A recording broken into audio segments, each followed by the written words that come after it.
experiencing a frozen screen or no sound in your XUV 500's infotainment system? First, determine if it's a software glitch or hardware failure. Try a soft reset by holding the power button for 10 to 15 seconds. If that doesn't work, attempt a factory reset through the Settings menu, but note this might require a PIN from your dealer. For no sound issues, check the fuses related to the infotainment system. A blown fuse is a common culprit.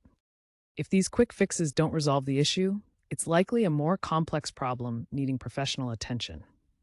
Remember that older XUV 500 models are known to have software issues, and hardware failures may require parts replacements that cost between $120 to $180 USD.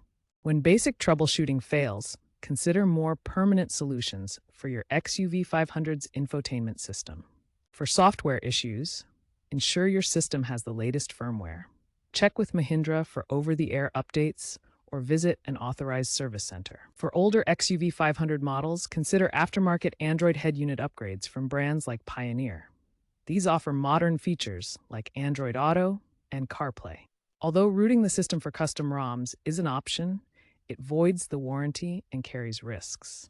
Regular diagnostic checks and avoiding simultaneous high-load apps like navigation and Bluetooth streaming can prevent future issues.